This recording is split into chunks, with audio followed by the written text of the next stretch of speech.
Então tá. Pronto. Então, boa tarde. Boa Vamos. noite. Boa noite, lá na França. Vamos começar um trabalho modesto, né? Mas que eu acho que pode ser interessante, de duas reuniões para ler e discutir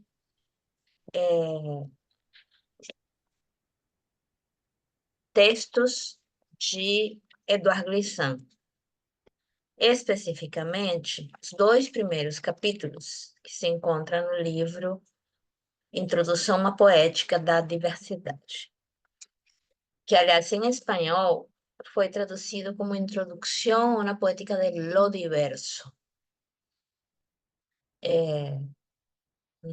Pode ser uma coisa interessante de pensar, se trata da diversidade ou da uma coisa um pouco mais ampla, que seria o diverso, que em português não tem esse artigo neutro, né? Não sei como que está em francês. Não sei se alguém tem o texto em francês ou só temos ele em português. Não tem em francês, mas eu vou procurar. Como é o nome do texto? Introdução a uma poética da diversidade. É uma compilação de não sei se esse texto estaria como um texto em francês especificamente. Sim, introdução. Já está. Ela tá disponível na academia. Já vou abrir aqui, Introduction à une poétique du divers. Do divers. Do divers. E esse do divers seria, você traduziria como da diversidade? Pois é, ou do diverso, né? Divers aqui tem mais, não é diversité, né? Divers é Uhum. do diverso, do diferente. Sim, por isso que eu achei interessante no espanhol, que foi Uhum. traduzido como uma introdução a uma poética do diverso, uma introdução a uma poética de lo diverso. É um compilado, né, de conferências, né, ou apresentações que ele fez, e depois vem uma parte muito interessante, né, que são as perguntas, né? Às vezes essas perguntas, quando a gente chega à parte das perguntas, elas esclarecem um pouco aquilo que ficou na dúvida também na hora de apresentar da apresentação. Então, são 4 conferências e depois as entrevistas, só entrevistas, né? Então, a gente vai trabalhar a criolização no Caribe e nas Américas, para a gente entender esse conceito de criolização, e línguas e linguagem. Eu acho que hoje a gente fica só com criolizações no Caribe e nas Américas. A minha ideia é trazer, nesse grupo de autores que a gente já trabalhou, no nosso grupo de pesquisa, um glissant. Ele, como a Denise estava comentando, surgiu como um dos autores que permitiu pensar algumas questões da tese da Denise Cardoso. Denise, você quer falar um pouquinho sobre como foi que ele entrou na sua dissertação? Por favor. Oi. Então, como a gente estava comentando aqui mais cedo, né? Nos bastidores. Nos bastidores, foi justamente na escrita da dissertação, a gente já vinha trabalhando com Deleuze-Guattari, com algumas noções ali de rizoma, e outras coisas. E o Glissant, ele apareceu assim como quase que como um caminho natural, não sei se eu diria, mas um caminho natural, assim. Principalmente expandir algumas noções de identidade, isso a gente trabalhou principalmente depois, né, mas trabalhar a noção de identidade e depois com Lélia para fazer esse link entre Lélia e Deleuze e Guattari, a noção de americanidade da Lélia. E ele traz uma ideia assim muito ampla de identidade e foi assim que a gente acabou encontrando com a lição. Uhum. Eu lembro que na tua defesa, bom, a professora Alice também tinha mencionado ela, eu já tinha escutado, né? Eu tinha visto algumas coisas por curiosidade, e o que mais me impactou é uma entrevista que a gente não colocou na bibliografia, que é uma entrevista que está traduzida para o português, onde ele vai dar umas definições de tradução que realmente me deixaram muito comovida, né? Fui comovida por essas definições. Mas não dá para chegar direto na tradução. Quando a gente pensa em Glissant, é preciso entender esse conjunto de conceitos, né, que ele vai trazer. Então, se por um lado, quando entramos no seu pensamento, é muito difícil a gente ficar quieto, né, porque ele vai fazer, é um pensamento da relação. Então, é uma coisa que leva a outra, que leva a outra, que leva a outra.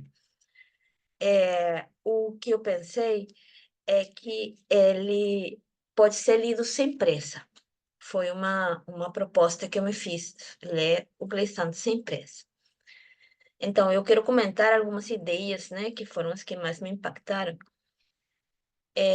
E como essa força se relaciona aos temas que a gente vem construindo no seu grupo, especialmente devir tradução. Foi justamente com a leitura de Glissant que isso que era devir tradução começou a se expandir, como se fossem outras formas, né?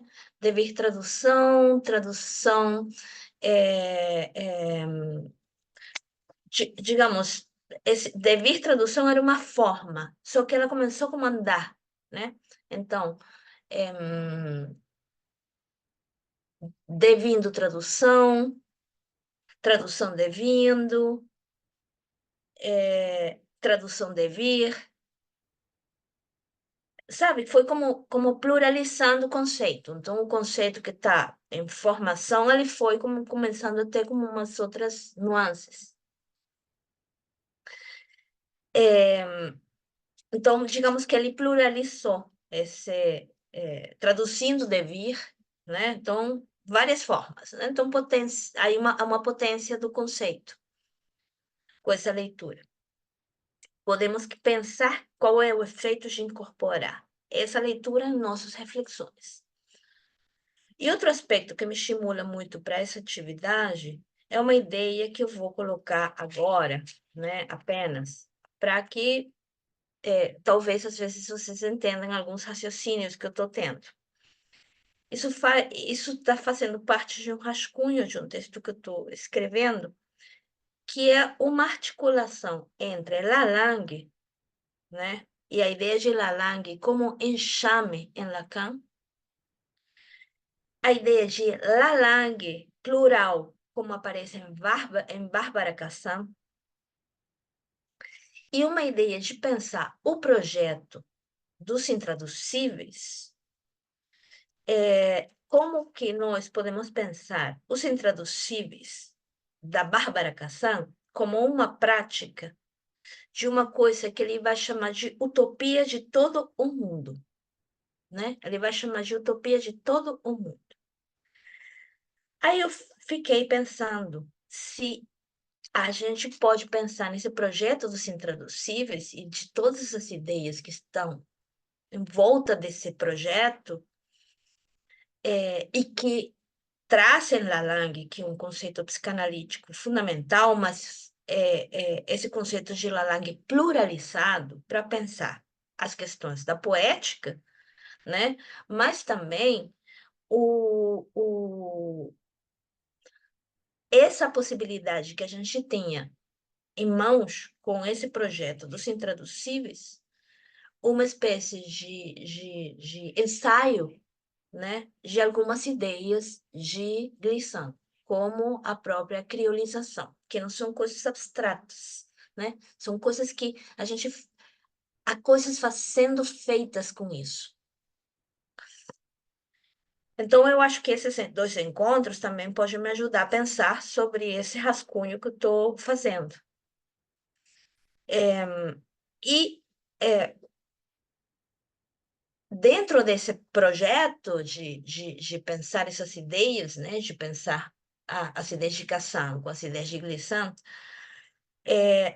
a gente se entender se esse todo o mundo que ele vai propor não é uma forma também de complicar o universal, que é algo que tem nos capturado tanto para pensar a tradução quanto para pensar a psicanálise.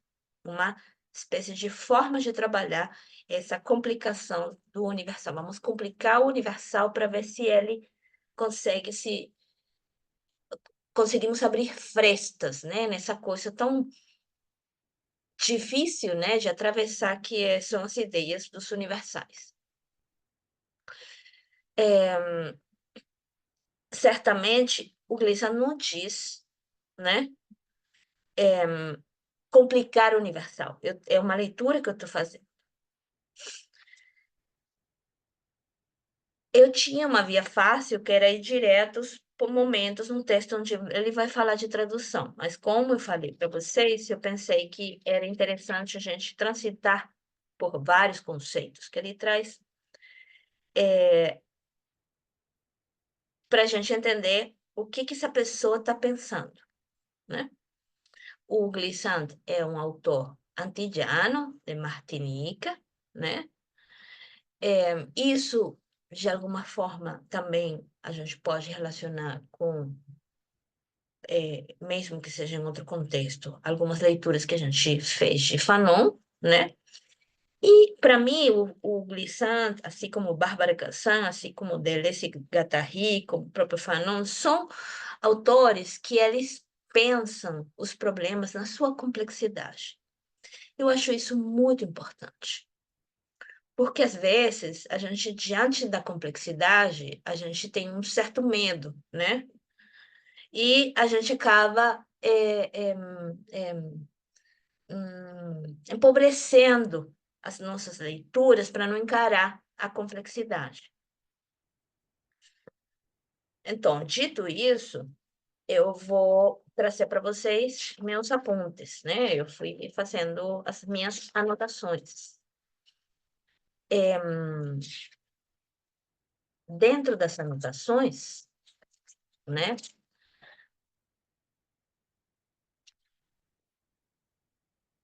Vamos por aqui. Há várias operações que ele faz, e dentro dessas operações, ele vai, tipo assim, meio que lançando algumas classificações, né? Só que quando Glissant classifica, e isso é uma coisa muito linda que a gente pode até pensar em nossos trabalhos, que quando você pode classificar imbricando. Então, é como se fossem duas operações de escrita diferente. Você classifica para imbricar. E nesse sentido, eu acho que o próprio texto performa aquilo que ele quer dizer. Então, ele tem algumas características como a repetição. Eu acho isso muito bonito. E ele até diz, repetir é uma forma importante. A gente precisa repetir, né? Então, ele vai repetindo as coisas várias vezes. Então, ele vai traçando zonas de pensamento, né? Do pensamento antiliano e da criolização na própria escrita. Aí ele vai começar por uma espécie de classificação, né, do que seriam os fenômenos de migração, né? E ele vai dividir o mapa, né, como a Euroamérica, a Mesoamérica, a Neoamérica, ele vai construir alguns territórios. Só que ele vai dizer, isso aqui é um mapa sem fronteiras, né? Então, por exemplo, a Venezuela, ela estaria na Neoamérica, Mas isso não significa que ela não tem elementos dessa Mesoamérica, dessa Neoamérica e dessa Euroamérica, né? E ele vai colocar que essa reunião, quando eu separo, eu evito choques, conflitos. Quando eu começo a imbricar, aí que começam os atritos, os conflitos. E ele vai falar desses povoamentos que se fizeram nesses lugares, como se tivéssemos vários tipos de imigrantes, né? Então, haveria tipos de migração. O migrante armado, que é um migrante fundador, que chega em barcos, funda com armas. O migrante familiar, que é um migrante civil, que chega com seus hábitos. E o migrante nu, que é transportado à força. Quando eu pensei nessa ideia de migração, eu não posso parar de pensar em nossas formas de traduzir também, né? Em que momento essas migrações, né, na tradução não aparecem nessas possibilidades, nesses desdobramentos.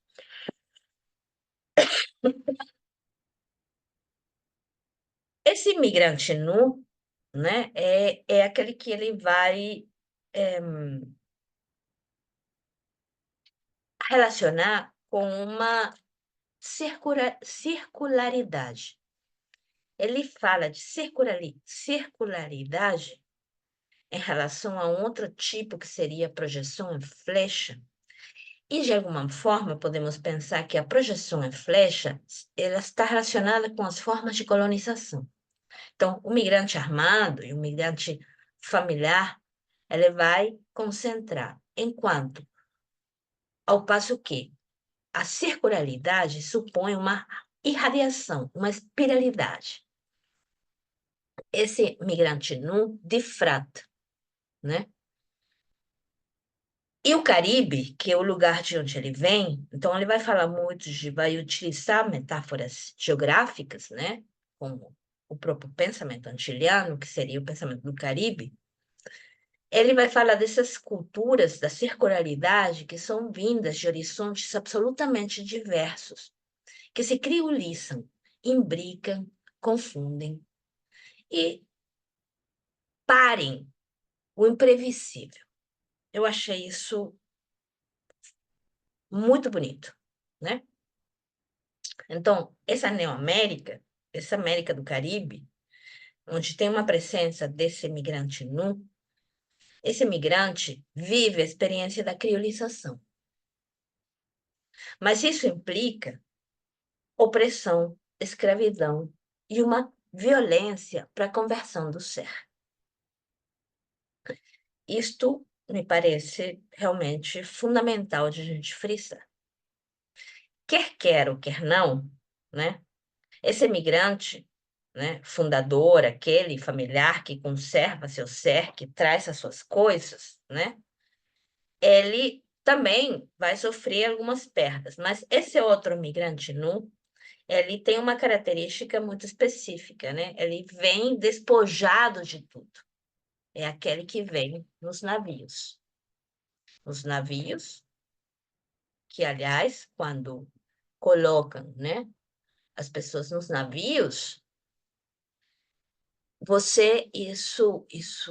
isso do ponto de vista da política linguística, é, é, é bem interessante como uma estratégia perversa de você colocar nos navios as pessoas falando diferentes línguas. Então, imaginem todos nós, cada um fala uma língua, todos nós somos jogados dentro de um navio. O que acontece com essas pessoas que falam línguas diferentes?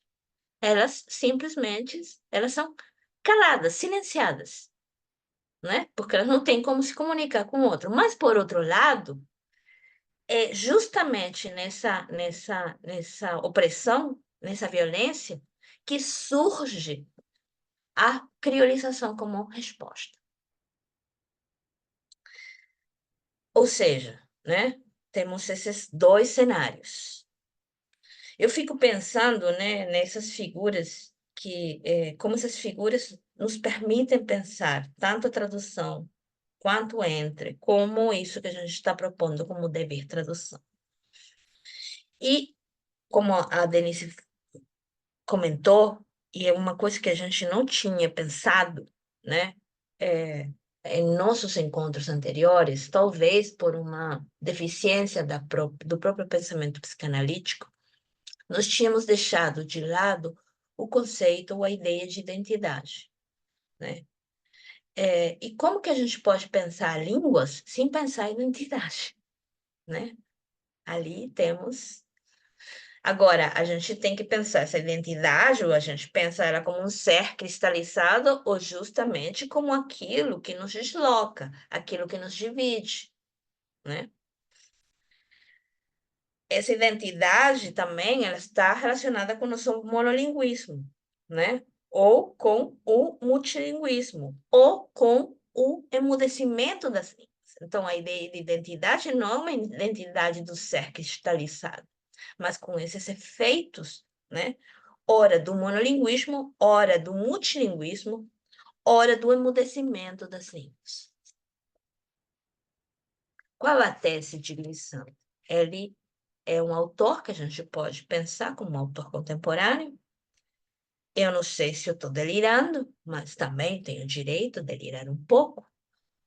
Mas eu fico pensando justamente nesse momento contemporâneo com todas essas conexões de redes, né? O momento dessa coisa meio maluca que a gente não entende muito bem da conexão, né? Da conexão.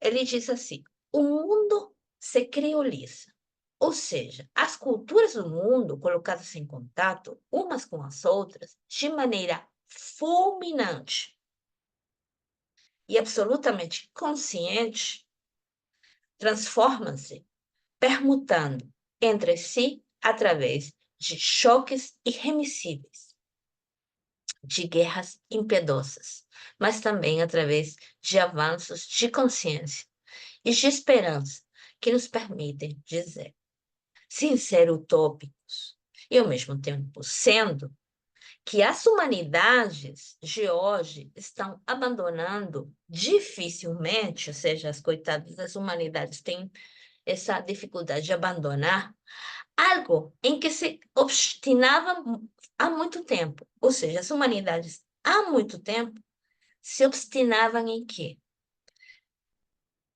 Na crença em que a identidade de um ser, com maiúsculo, só é válida e reconhecível se for exclusiva, diferente da identidade de todos os outros seres possíveis. Então, o fato de que as humanidades estejam abandonando isso, esse lugar, né?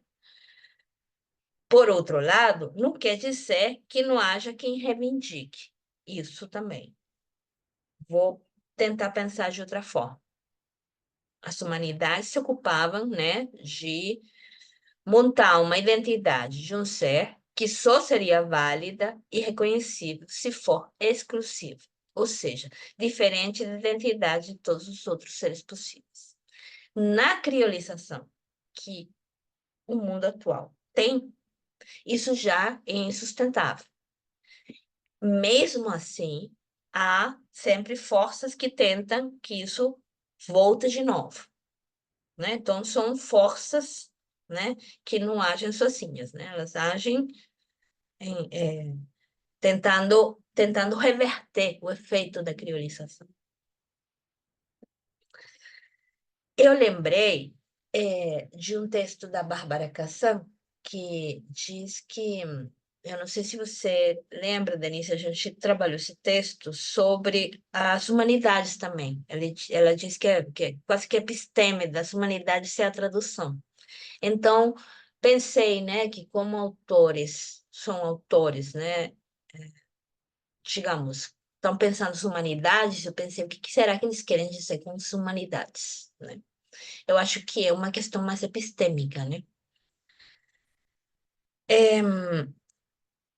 E, por outro lado, a ideia da criolização contemporânea, né, do mundo, é uma índice, para mim, daquilo que a gente pode chamar de pensamento complexo. Então,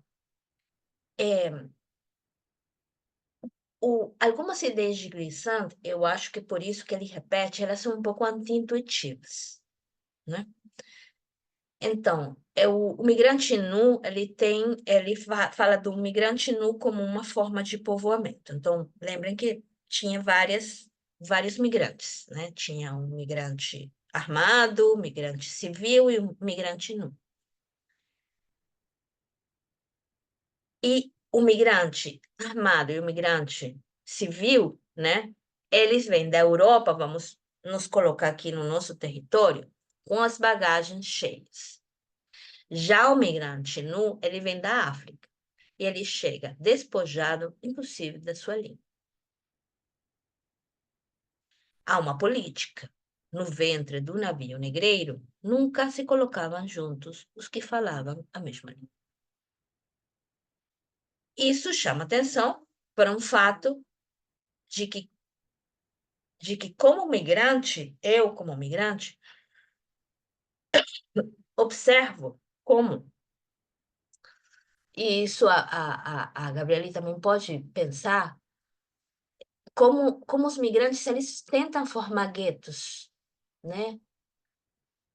Essa formação do gueto é uma forma de não ficar despojado da sua língua, né? É como se você resistisse, não me tira meu ser, né?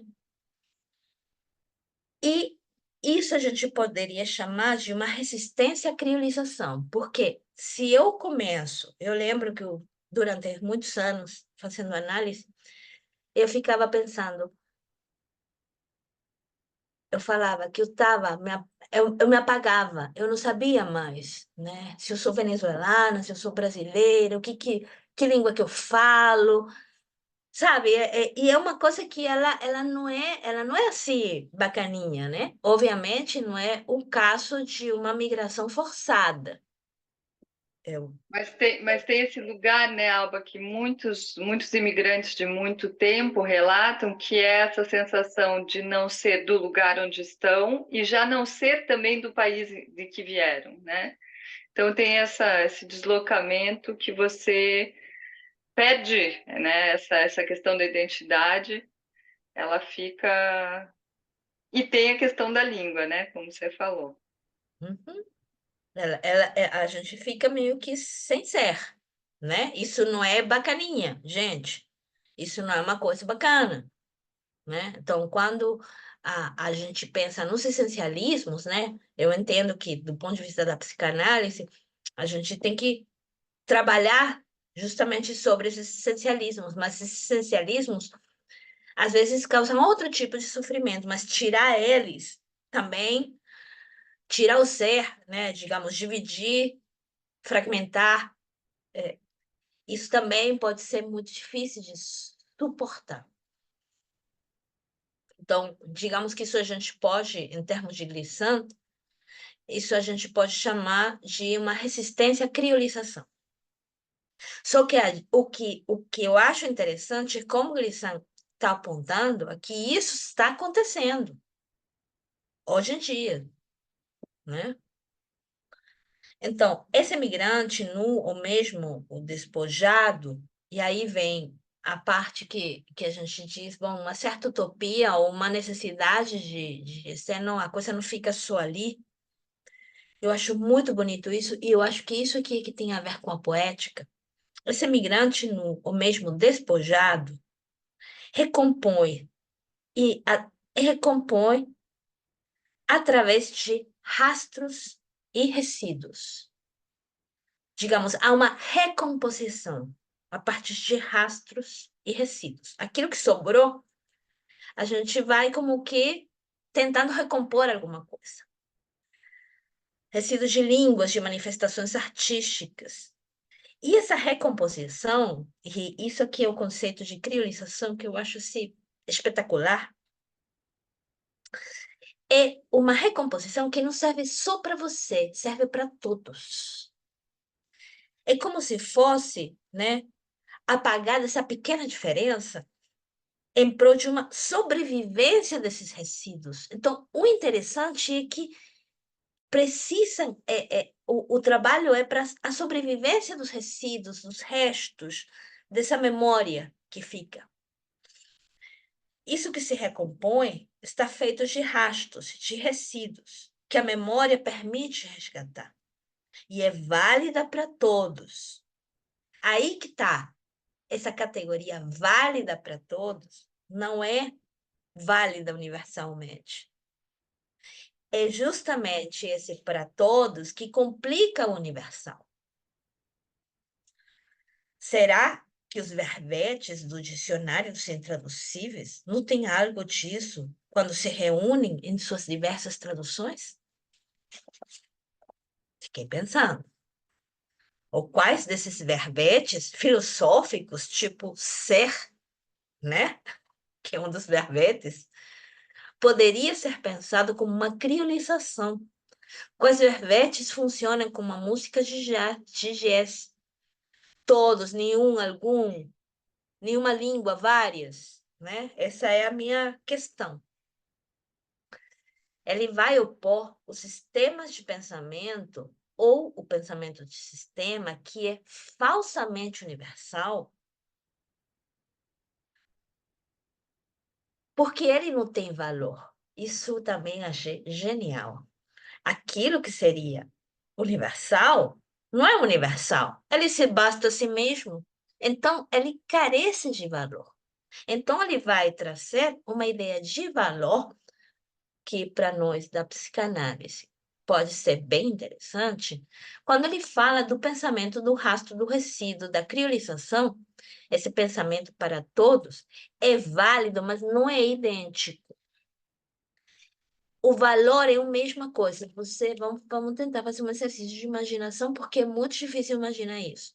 Imagina um monte de resíduos e rastros de coisas que vêm de diferentes lugares. Eles todos se juntam e todos têm o mesmo valor. O fato de terem o mesmo valor não faz que eles sejam idênticos, apenas têm o mesmo valor. O migrante que foi despojado da sua língua recompõe, através de rastros resíduos, uma língua, em manifestações artísticas que poderiam ser válidas para todos, né? Música, por exemplo. Trata-se da criação de algo imprevisível, com aquilo que a memória conserva. A imprevisibilidade é uma característica da criolização. Ato poético. O ato poético é um elemento de conhecimento do real. Vamos pensar sobre isso. Elementos culturais colocados um em presença de outros, obrigatoriamente equivalentes em valor. Se colocados em relação, uns sons, quando a gente coloca em relação, uns são inferiorizados em relação aos outros. Quando isso acontece, não se dá a criolização verdadeiramente.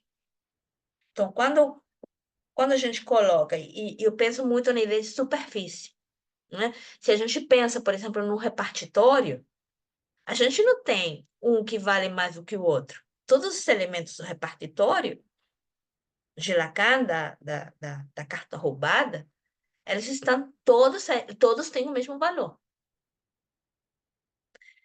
Se colocados um em relação aos outros, e nessa, quando você relaciona elas, uns são inferiorizados, não se dá criolização verdadeiramente. Ela se dá, mas de modo desequilibrado, deixa um resíduo amargo incontornável. Diferentemente da mestiçagem, que é um conceito que ele vai contrapor, ele vai dizer que a criolização não é a mestiçagem. Por quê? Porque a mestiçagem, ela tem efeitos calculáveis. O interessante da criolização, e daí seu valor poético, é que ela é imprevisível.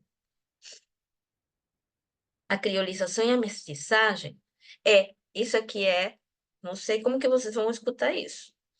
A criolização é a mestiçagem acrescida de uma mais-valia que é a imprevisibilidade.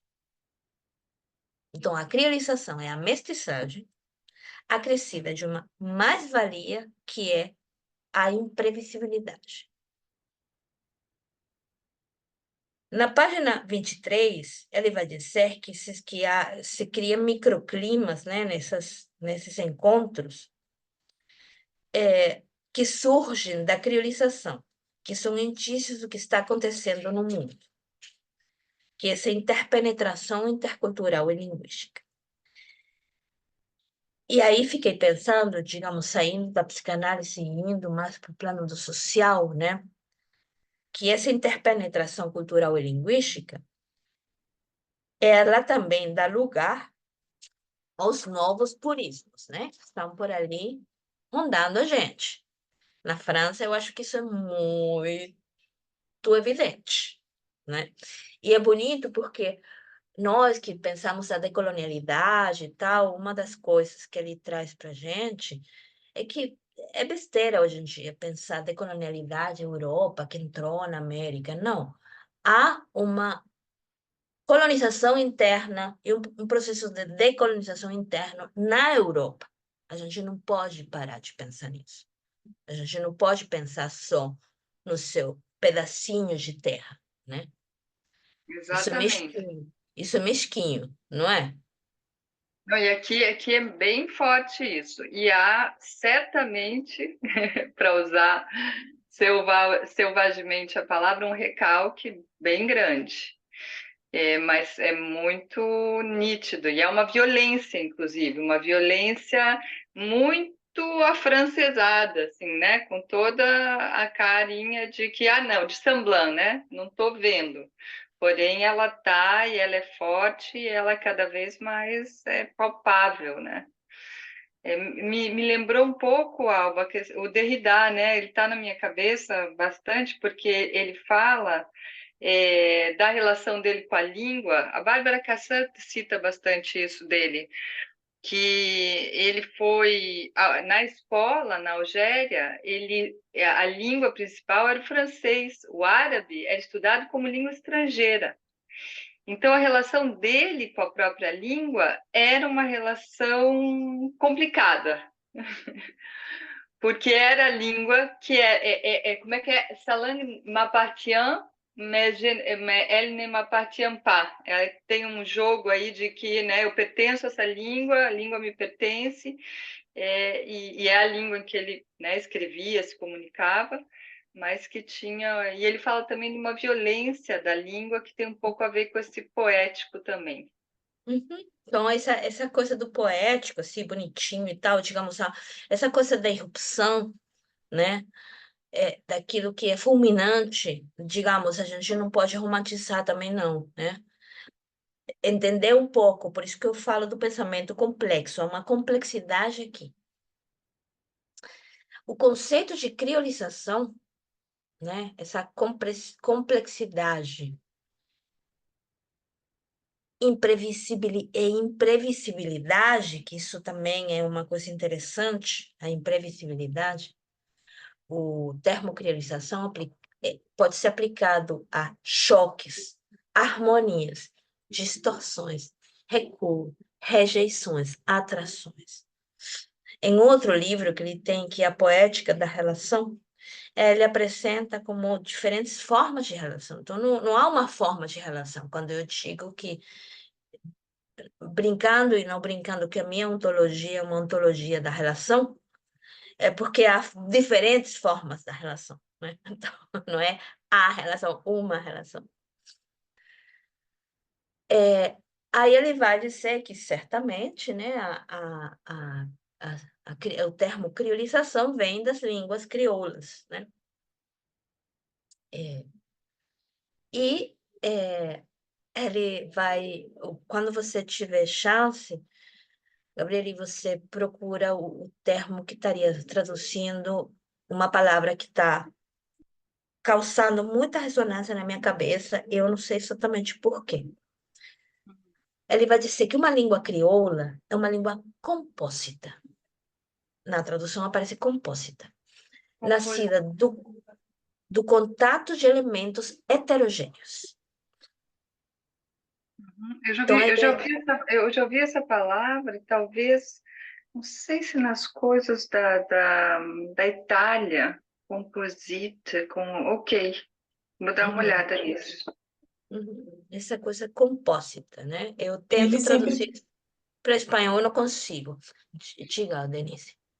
É porque eu associei, assim, no texto, que ele coloca compósito e atavismo, né? E aí eu Aham. fiquei pensando em filiação e aliança, como uma relação entre atavismo seria uma espécie de filiação e esse compósito a aliança. Excelente. E tem aqui compósito duas traduções, uma em arquitetura, que participa de muitos estilos diferentes. E para extensão, aquilo que se associa a um todo de elementos muito diferentes, heteróclitos, né? De estruturas diferentes. Material composto, né? Isso. Então, e sabe que eu lembrei também da compostagem. Pensei na compostagem, né? Surge de um pouco disso. E é bonito isso que disse Denise sobre a ideia de aliança, né? Justamente pela heterogeneidade. Uhum. Então, ele diz assim, que essa língua compósita, seria a língua crioula, não é uma deformação da língua, né? Que você pode fazer propositadamente, né? Sei lá, falar a língua do pé, né? Foi. Nem é um pidgin, né? Que seria uma espécie de dialeto, uma espécie de dialeto. Não é isso. A língua crioula é, pelo menos, bífida, ou seja, tem pelo menos dois. É, eu não sei, me remete muito à questão do português, né? Pois é, não é, Denise? Né? Que a gente foi pensando um pouco sobre isso, né? Sim. Então, é uma língua que tem pelo menos dois elementos. Ela é bífida, ela é bífida. Então, essa língua crioula, ou essa criolização, tem esses elementos, imprevisibilidade, né? Pelo menos dois, equivalentes em valor, compósita, relação de heterogêneo. E aí, sacada genial. Quase toda língua, na sua origem, é crioula. Gênio. Sim.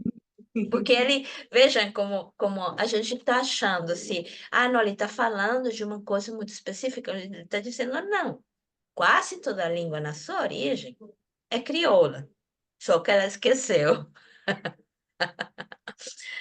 né? Aí, o que faz esquecer é justamente os processos de filiação, né? Os processos de filiação são processos que eles eliminam, né, muitos elementos da nossa memória, né? Fica E é só a interessante genealogia. como não é linear, né? É justamente isso, é uma coisa que é um processo que ele faz, desfaz e se refaz, e é isso que permite com que haja esse processo de criolização, né? Sempre em constância. É Não termina inconstância exatamente. sempre, e por isso que é muito relacionado com rizoma, né? Ele vai falar dessa criolização como rizoma, justamente, né? Exatamente. Então, haveria duas formas genéricas de cultura, como falou a Denise agora, as culturas atávicas, né? Cuja criolização se deu faz muito tempo, e as culturas compósitas, que a criolização acontece sob os nossos olhos. Essas culturas compósitas são aquelas da irradiação, aquela do migrante nu, tendem a tornar-se atávicas, ou seja, as culturas compósitas, elas têm tendência a tornar-se atávicas, tendem a se criolizar. Gente, eu pensei isso aqui, né, um pouco também do ponto de vista da prática analítica, né? Você tem uma cultura atávica, né? Um dizer atávico, que já foi crioulo, e um compósito, né? Que é naquele em que a criolização se dá quando a gente consegue escutar, né? Nos nossos ouvidos. Tem pelo menos dois.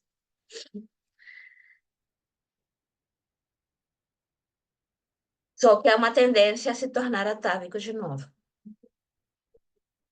Aí, na página 27, né, ele vai falar sobre identidade, que aí é onde ele coloca a ideia de rizoma.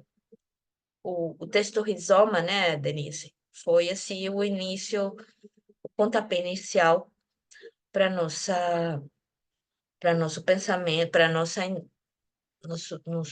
interesse em Deleuze e Guattari, especificamente, depois do antiédipo, né, digamos. O nosso trabalho com Deleuze e Guattari, ele passa um pouco mais por Mil Platós e alguns outros textos. E pelos conceitos, que são conceitos que nos ajudaram a pensar. Ele fala de uma identidade de raiz única, né, que exclui o outro e que é própria das culturas atávicas. E uma identidade rizoma que vai ao encontro de outras raízes. Por isso que a Denise falava da aliança. É compósita. E aí aparece um problema. Olhem o problema. Se eu for ao encontro do outro, não serei mais eu mesmo. Se não for mais eu mesmo, perco-me de mim. Vou ler de novo. Se eu for ao encontro do outro, né, eu corro o risco de não ser mais eu mesmo. E se eu não for mais eu mesmo, eu perco-me de mim. Aí ele continua. Como ser si mesmo sem se fechar ao outro? Como abrir-se ao outro sem perder-se a si mesmo, né? Soi-même. Moi-même, como falava Gabriel. Onde fica o ponto de tangência entre essas culturas compósitas que tendem ao atavismo e essas culturas atávicas que começam a criolizar-se? Então, ele vai trazer tudo isso como questões, como problemas. E diz assim: é necessário renunciarmos à espiritualidade, à mentalidade e ao imaginário movidos pela concepção de uma identidade de raiz única, que mata tudo à sua volta, para entrarmos na difícil complexão. Não, isso aqui é uma pergunta. É necessário renunciarmos à espiritualidade, à mentalidade, ao imaginário, movidos pela concepção de uma identidade de raiz única, que mata tudo à sua volta, para entrarmos na difícil complexão de uma identidade de relação, de uma identidade que comporta abertura ao outro, sem perigo de diluição? É uma pergunta, não é uma afirmação. Aí ele vai apresentar ele vai dizer que se trata de uma poética da relação no mundo atual, né? Então é poética da relação no mundo atual. Entrar na verdade da criolização do mundo. Sair da identidade de raiz única, nos aproximarmos ao pensamento do rasto resíduo, de um não sistema de pensamento que não seja nem dominador, nem sistemático, nem imponente, nem impotente, mas talvez um não sistema intuitivo. Olha, o não sistema é intuitivo, frágil e ambíguo de pensamento, que convenha melhor a extraordinária complexidade e extraordinária dimensão da multiplicidade do mundo em que vivemos. com todas as contradições, com todos os possíveis nessa diversidade do mundo. Então vejam que desafiador isso aqui, porque pensar a complexidade do mundo supõe encarar o intuitivo, o caráter intuitivo, digamos, a gente não tem certeza, a gente tem intuições, a fragilidade, a ambiguidade do pensamento, que é o que melhor convém à complexidade. Então, isso vai tudo na contramão, percebe? Eu tenho que ter certeza, eu tenho que não posso ter intuições, né? Eu não posso ser ambígua, preciso ser clara, nada sabe? Então, tudo isso te afasta da complexidade. E a complexidade nos leva para essa fragilidade, para essa coisa mais intuitiva, mais ambígua.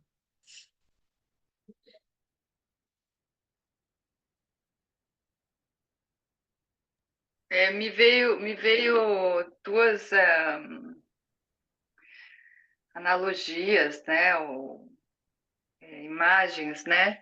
Uma delas seria uma plantação de eucalipto, onde mais nada nasce, né? A não ser ali o eucalipto.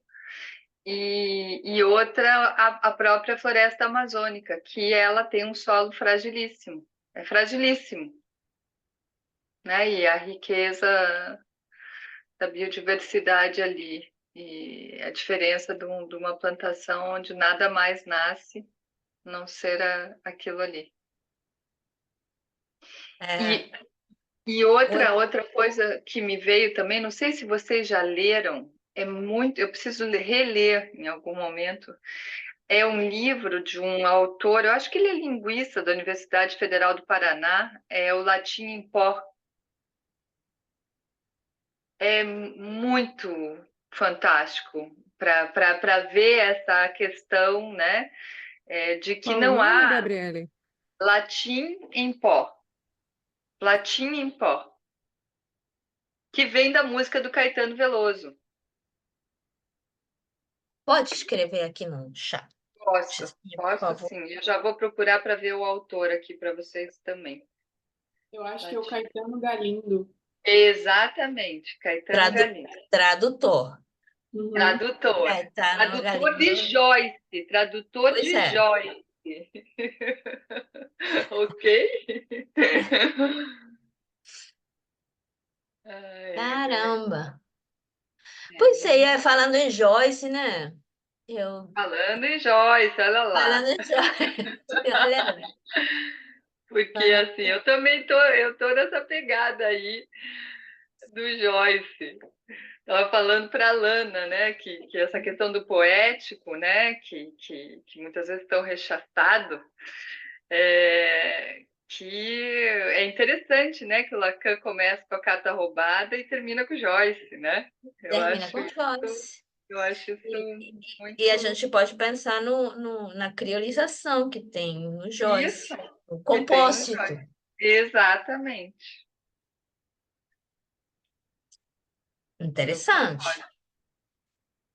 Interessante. E dessa irrupção de algo é, que irrompe, talvez, é, como você falou, aleatoriamente, porém ela irrompe por causa da estrutura, Exatamente. né?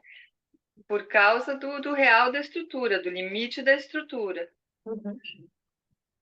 Sim, sim. Isso foi o que eu pensei. Eu não sei por que que eu estava ali lendo e aparecia, porque eu pensava assim, como que eu imagino esse todo mundo, todo com o mesmo valor? E a primeira coisa que me veio na cabeça foi o repartitório. Uhum, uhum. E eu sempre falava, relação é de simetria. É, e se não for, Alba? E, Se há um e, tipo de relação que não tem justamente essa diferença de valor.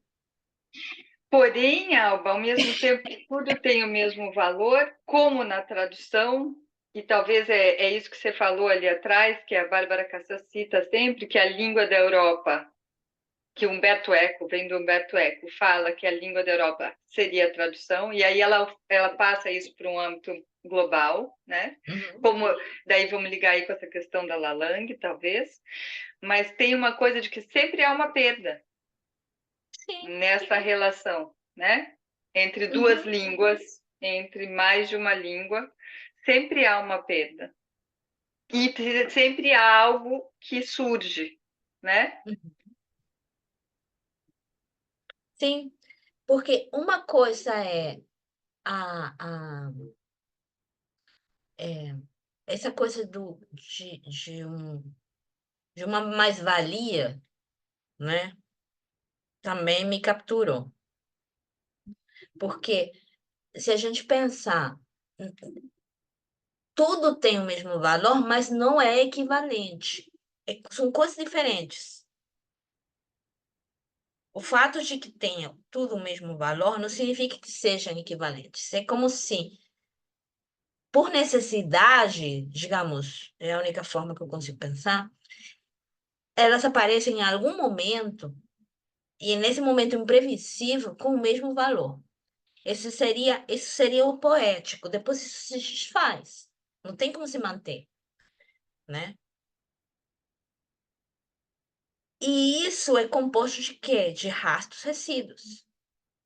Então, a gente pode pensar que justamente daquilo que vai se perdendo,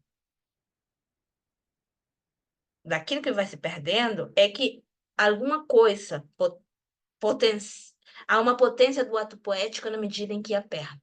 Se não a perde, como que pode ter ato poético?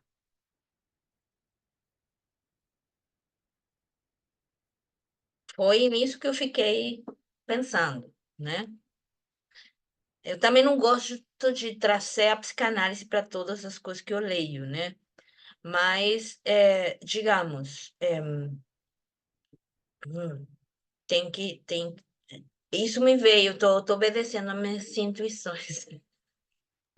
Mas olha, Alba, eu acho que tem uma coisa que para mim é muito clara, que a gente pensa nessa interface, porque, principalmente a gente, né, que trabalha na linha lacaniana, o material é linguagem. Então, se você está pensando linguagem, né, não tem muito como você não pensar, encontrar, né, pontos em comum com essas questões da tradução. E quando essa definição de la língua, né, como a soma dos equívocos, né, Uhum, uhum, que uhum. é o equívoco que produz um a mais ali, né, junta os equívocos, né. Uhum. Enfim, eu não sei se vocês têm mais alguma coisa. Depois tem nas perguntas, né? E algumas ele vai estendendo um pouco mais algumas coisas. Ele ainda não falou do, da tradução no próximo encontro, ele vai trazer a questão da tradução, da literatura, né? Também muito interessante como ele vai falar da literatura, da, e, e vai trazer a questão da tradução, né? No próximo, que é línguas e linguagens. Uhum. Mas eu gostaria de saber que ressonância teve o que eu falei.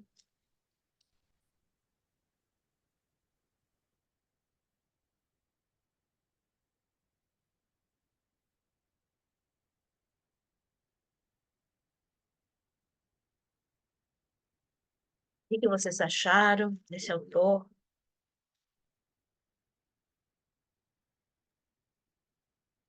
Bom, eu como estou aqui imersa no poético, nela, né? Estou achando muito interessante, quero saber mais, assim, porque, assim, ressoa, né, para falar poeticamente. ressoa com e toda essa várias questões, né, que você coloca que então eu estou relendo, né, acabei de reler o livro inteiro do Paulo para também pensar sobre isso, também fala muita coisa ali, e o livrinho, aquele famoso livrinho que a gente leu no grupo, que eu fico pensando se a gente não tem que reler, mas o meu em francês está aqui, ó, todo esfacelado, que é o Amour de la Langue, porque eu abro e reabro, eu vou no Paulo, eu venho aqui. E, aliás, esse aqui é um muito interessante para o conceito de la Langue, né? Ele tem algumas questões que, né, como ele elabora aqui, e que justamente vai se deparar com essa. O universal seria. O único universal é esse universal do limite, da perda, do real, da barra, né, da metáfora, que a linguagem nunca atinge. Fora esse, como diz a Bárbara Cassel, né, como é que é? O universal é sempre universal de alguém. Muito particular. É um Muito universal muito particular. muito particular, Pode ser exatamente. o nome de um disco. Né? É da É o Marisa Monte, né? universal particular. Marisa Monte não tinha, né? Não tinha uma coisa assim parecida, né? Então, É, né, o universal particular. isso mesmo. Ai, ai. Ai, ai. E a tradução do Paulo também primorosa do Amor da Língua, né? Porque além dele fazer a tradução, ele nos dá inúmeras ajudinhas. Porque com aquela cultura absurda daquele garoto, ele vai dando notas de tradutor que abre ainda mais o texto do Milner, né? Já que a gente está falando de nota, é Uhum. porque nesse texto teve uma nota aqui na página 33, nota de tradução, a nota da tradutora. Ela fala assim, ela traduz, eu acho que a pronúncia é etan, né? Se escreve etan, ela traduz não como ser, mas sendo, ou ente, eu acho que a tradução seria ente. E eu achei isso muito interessante, né? A ideia de movimento que ela tá dando, que o Glisson tá falando e que deu nessa tradução. Como esse processo que ele não finda, mas ele. Inclusive, Denise, essa questão do ente, né, o do sendo, né, é uma discussão antiga, acho que até Heidegger acho que trabalha com isso também.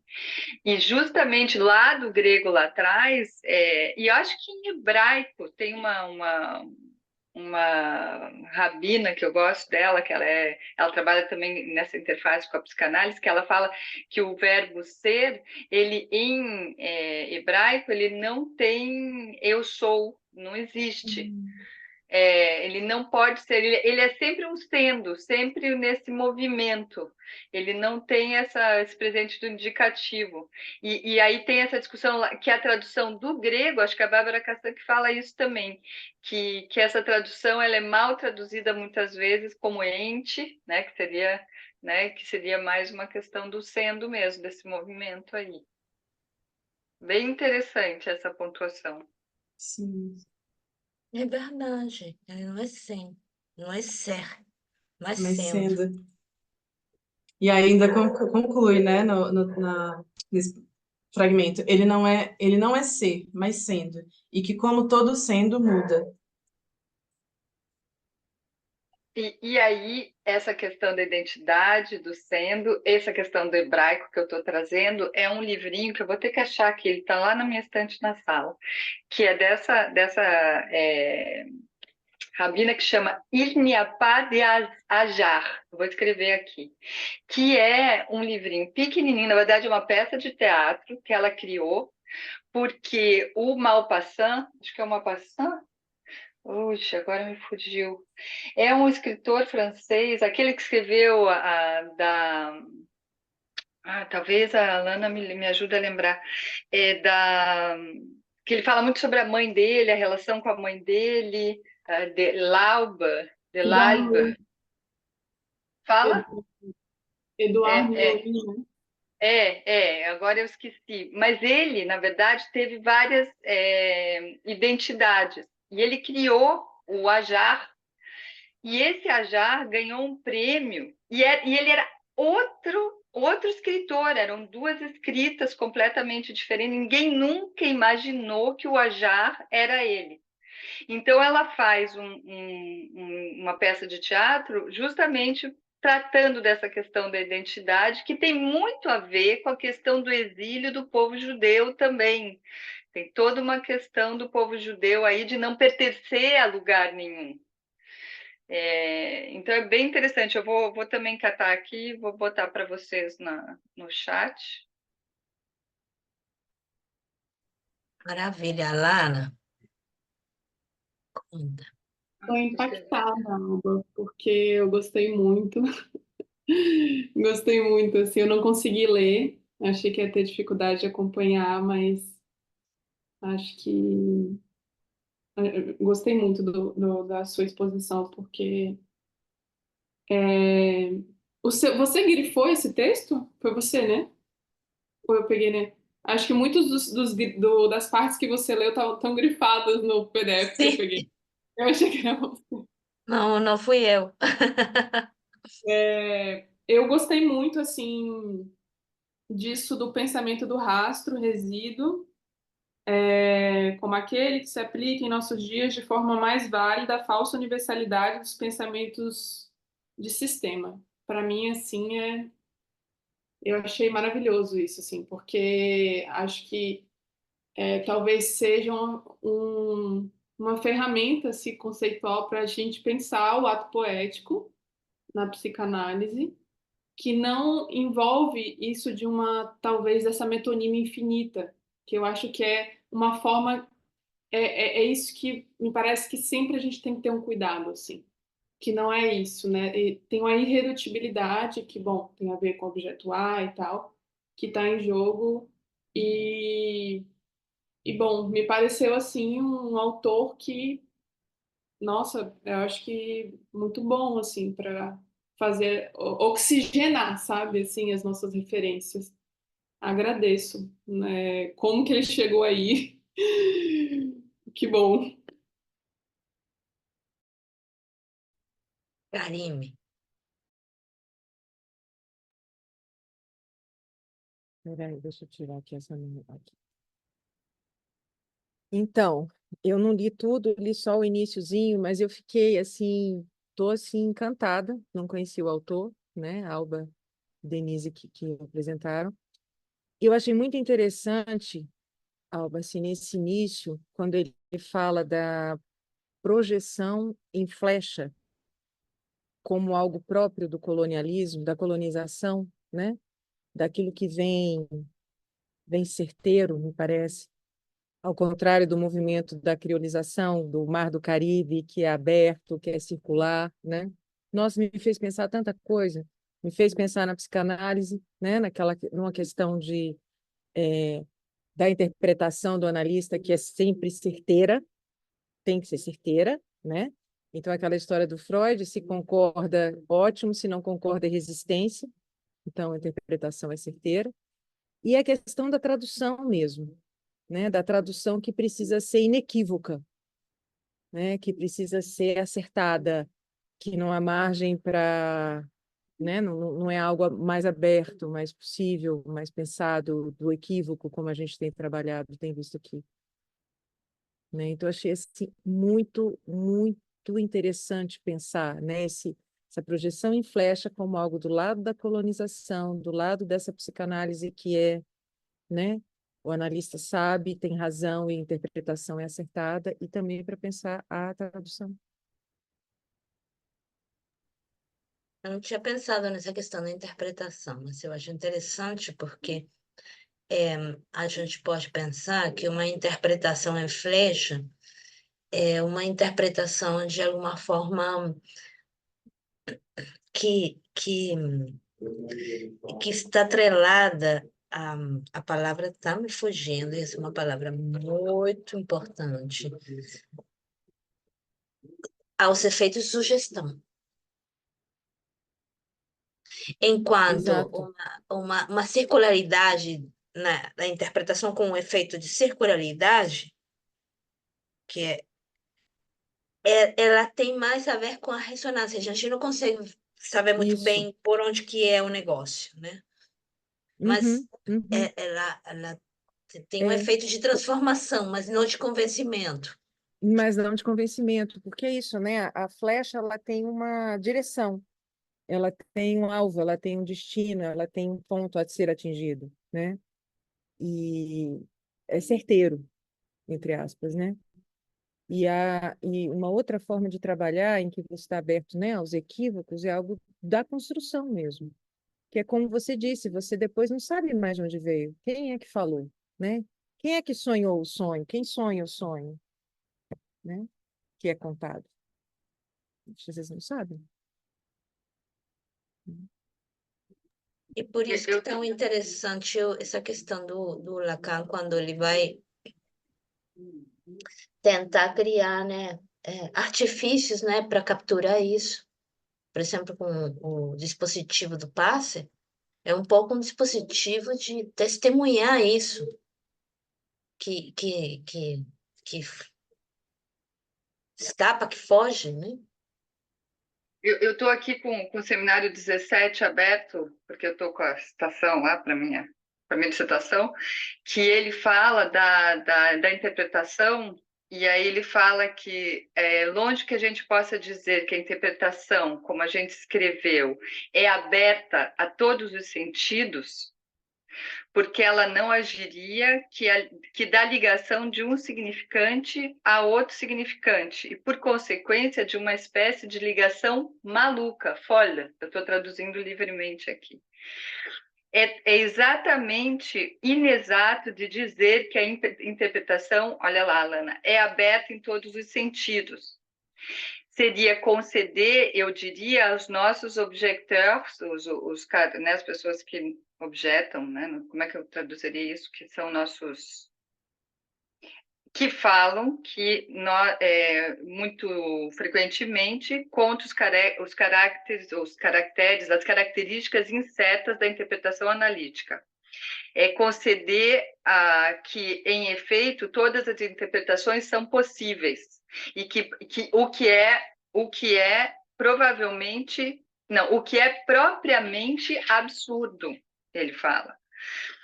Não é porque eu disse que o efeito da interpretação, porque eu já disse no meu último ou antes do último discurso, é de isolar e reduzir dentro do sujeito um coração, né, um kern, para me expressar como Freud, de nonsense, que a interpretação é ela mesma um nonsense. A interpretação é um signifié, uma significação que não importa qual, que vem aqui no lugar do sujeito, no lugar do S, né? Na verdade está Szinho, eu estou traduzindo como sujeito, mas pode ser significante, né?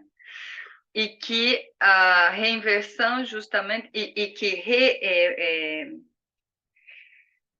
que mudando justamente a relação que faz o significante na língua tem por efeito o significado. Ela, a interpretação significativa, tem por efeito de fazer surgir um significante irredutível. É a interpretação no nível desse significante, que não é aberto a todos os sentidos e que pode, não importa qual, que pode ser uma significação somente próxima, sem dúvida, mas que é lá, mais que car ce que é lá é riche de complexo. Olha lá, Alba, porque aquilo que está lá é rico e complexo quando se trata do inconsciente do sujeito. E é destinado a evocar, a fazer surgir os elementos significantes irredutíveis, nonsensical, feitos de nonsense, que travaille Leclerc, aí ele vai falar do artigo do Leclerc. E, na verdade, o que eu estou vendo aqui na minha pesquisa muito, que na verdade, é, como é que eu vou traduzir isso? Não é essa coisa aberta para todo lado, mas é que nesse sem sentido, algo pode surgir. Mas é muito legal essa citação aqui dele, né? Porque realmente faz com que a gente veja, não é essa coisa para todo lado. A gente não está tirando para todo lado. Tem um limite, né? Dentro do discurso, dentro né, daquela relação. Então, tem o limite, né? Mas eu estava falando também para a Lana, o limite é intrínseco. O limite é intrínseco. O limite é intrínseco. Sans em francês tem sanfonia com direção, né? Exato, com a flecha que a Com a Karine flecha. colocou. Ou com a circularidade. Porque a Ou com a flecha, o que ele está dizendo aqui da flecha é. Vamos voltar para isso, que eu acho interessante esclarecer. Eu acho que eu estou vendo justamente o contrário. Deixa eu ver aqui, a Bárbara Castanha, em algum momento, ela faz uma etimologia do sentido, da onde A que vem essa projeção é palavra. flecha, ele diz assim, a projeção é flecha, que é aquela que faz um migrante armado ou civil, familiar, né? Eu tenho meu pacotinho de ideias. Então, eu vou fazer uma interpretação, né? Em flecha. Essa interpretação em flecha, ela para mim é uma sugestão. Por quê? Porque eu estou colocando, eu estou colonizando o sentido. Então, eu vou dizer que é por aí. Uhum, E a pessoa sim. vai acreditar, justamente pelos efeitos da transferência, Uhum, né? Isso. Agora, o que eu estou vendo da circularidade não é uma metonímia infinita, como disse a Lara. sim, Não é sim. isso. É uma irradiação. É diferente. Uhum, Há alguma coisa que faz uma irradiação. Ele fala de espiralidade. espiralidade. E se a gente pensa no poético, a gente pode pensar na questão dos homônimos, na questão do som, de algo que surge desse equívoco, Exatamente. né? Ele fala de difrata, Uhum, né? uhum. Não é que Isso. É, vai para todo, não é que qualquer coisa, não. isso. Não é que É qualquer uma. coisa serve ou que não vai, não tem direção alguma, né? Não é Isso, isso. porque A espiralidade, né? Ela tem é um movimento a espiral, Uhum. mas ele tem um sentido, né? Ele tem um Ele tem um ponto onde sentido, chega, né? Então exatamente. não é a metonímia sem fim, né? Não é vale qualquer interpretação, não é, nossa, vamos traduzir de qualquer maneira por qualquer palavra. Não, não é isso, mas é suportar essas voltas.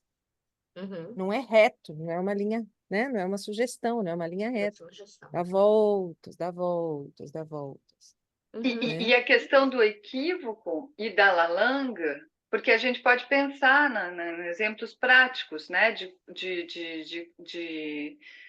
De palavras, de sons que a gente escuta de outra forma. Essa escuta, ela tem a ver com a Lalang. Ela tem a ver com uma interpretação de algo que está ali, que faz com que eu interprete um som do outro, que não é a mesma coisa que o outro está querendo dizer, e dali surge uma outra coisa, uma coisa nova. Mas Um surge dessa compósito, mas é um compósito. composto, mas é um composto, porque eu estou lendo a partir Heteróclito. de alguma coisa também, né? Então tem esses rastros, né, que você está falando. Eles estão lá. Aí, não é Lacan que tem que fala do inconsciente heteróclito? Uhum, uhum. Acho que eu também estou com essa coisa aberta aqui. Não é Lacan que fala disso, do inconsciente heteróclito?